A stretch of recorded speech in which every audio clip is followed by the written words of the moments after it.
Not a licensed physician, not giving medical advice. It's purely educational and for entertainment. I don't really feel like bringing this video to you right now, but I think I need to before I forget about it and get busy with other things. Okay, so you got some people. I'm going to use an example to make a point, although this point applies to everything, like all medications. People have this crazy idea that just because a medication was tested in a medical study and they say it was well tolerated by all individuals, that means it is healthy and has no side effects. That is not true. It's more true than if it was tested and it was not tolerated by anybody. But to say that something was tested and well tolerated by everybody just means that during that time period of the medical study, nobody had such severe side effects that it caused a major problem, like having to drop out of the study, whether the person decided to drop out or whether the researchers decided that it's not safe for the person to continue. It means that there wasn't any major blood work changes. But you know what they're not doing? They're not dissecting these people and analyzing all their cells in all their different tissues and organs of the entire body. They're typically not going to be running ultrasounds of organs. They're probably not going to be doing a CT scan of them. The point is, they're typically going to just be going based on how the person feels and some basic general blood work. And keep in mind that they have the time constraint of the medical study. So even if it's 2 years, recently someone told me, oh, well, there was a medical study and they did it with people for 2 years and no adverse side effects reported or none noticed or whatever. First of all, 2 years, while that is a better time frame than 6 weeks, in this context, it was for a medication that someone would stay on the rest of their life. 2 years is not the same as 20 years or 40 years or 60 years. There's a lot of things you can do for 2 years that won't harm you in 2 years, but you keep doing it and it's going to mess you up. You can drink a lot of alcohol every day for 2 years, and there's a good chance you'll be all right. You may not be perfect, but you'll probably be all right. Now, I'm not saying you should test that out, because if you go hard enough, you can still screw yourself up pretty badly in 2 years. But typically, if someone is a severe alcoholic, in a time span of 2 years, they're not going to be that unhealthy. But you continue that for 10, 20, 30, 40, 50 years, that's a big difference. And once again, you have to look at what's being measured. Are they scanning every organ of the body, taking biopsies? No, they're not. They're just doing general blood work typically. And another thing is, people, they hear medication names, like say selective serotonin reuptake inhibitor, selective androgen receptor modulator, and they go, oh, but it only binds to the androgen receptors and only does this or this or that. No, it's talking about when you measure typically measured things for related compounds, what they typically also affect. So in terms of a selective serotonin reuptake inhibitor, what is it selective in the sense of? It's selective in the sense of it doesn't really inhibit reuptake of other monoamines, like dopamine. It's not selective in the sense that it doesn't interact with any other enzymes or ion channels or proteins in your body. No, not at all. Those things are not even tested. There's a context. You have to understand the context. Even medical professionals don't understand these things typically. All the things I'm talking about. And I've made other videos on this, but it's an incredibly important topic because, as I said, even medical professionals have no idea how to interpret medical information, how to gather medical information, because they just read like idiots. And I'm not saying you're an idiot if you don't realize this stuff. Everybody has to learn at some point. But I wish that in the medical field you had more logical, intelligent people, considering you're supposed to be an expert at this stuff, not just someone who memorizes some stuff and spouts it off, and is wrong half the time or more, or like 90% of the time. The human body is not so simple like some people think it is. It's perhaps the most complex thing on the planet Earth. Maybe that's why I like it so much. It's the ultimate puzzle. So yeah, when something says it's selective, there's a context for that. And when a medical study says something was well tolerated and there's no side effects, you have to look at what they're measuring and think about the time frame. And you have to think about the legitimacy of the medical study and whether opposing medical studies were prevented from being published. You see how complicated medicine is? It's not so simple, like, oh, well, I read these studies, they say it's safe, no side effects, no nothing.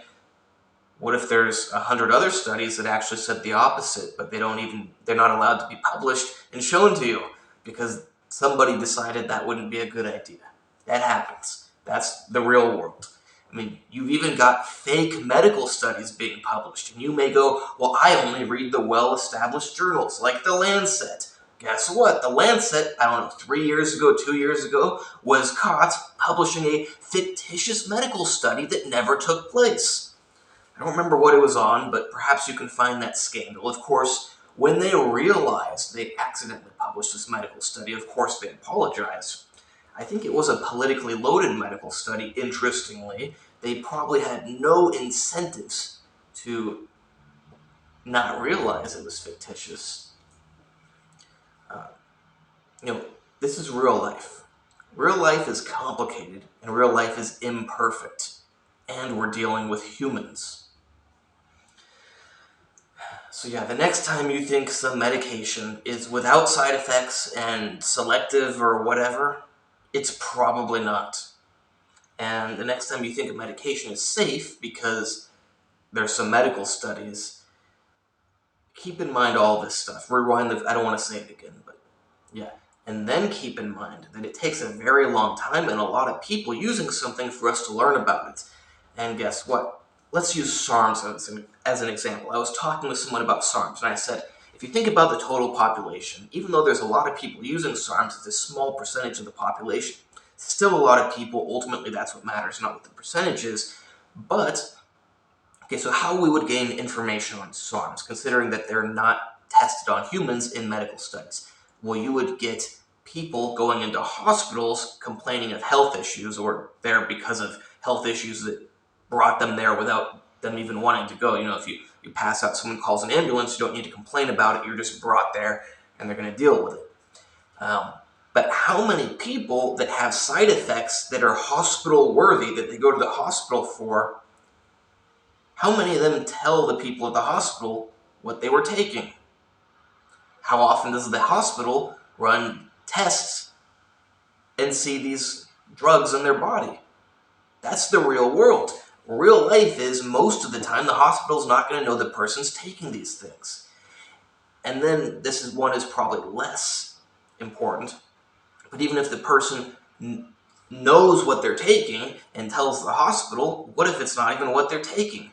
But mostly, if people have side effects, doctors aren't even going to know that they're taking this stuff, so they're going to attribute the side effects to something else or just say, we don't know. So there's a big scarcity of medical information on something like SARMs because there's never been human studies, and even if people use them, even if we've got a great sample population, they go to doctors, they go to the hospital, and it's not documented so it can be correlated. And then we also don't know all the other things those people are doing in their lives. Maybe they're all going in for heart attacks, but they're also using methamphetamine. Maybe it's the methamphetamine, maybe it's the SARMs, we don't know. I hope you get the point. Life is complicated, the human body is complicated, things are not simple. Anytime something seems simple, it's because it's simplified for your understanding. And again, I'm not just talking about medications like SARMs, which are haven't been tested on humans or not prescription medications. Even prescription medications, they've been tested in a certain context. Certain parameters have been analyzed, and they determine based on that whether it's safe or not. And there's a certain time frame. Just go back to the beginning of the video and rewatch that. That applies to all the medications that are at a pharmacy. You may think, well, they're well tested, they've been around a while. They're more tested than something like a SARM. They're more tested than a completely random chemical I can mix up myself, but they still have a lot of limitations. We have a lot of limitations in our knowledge about them.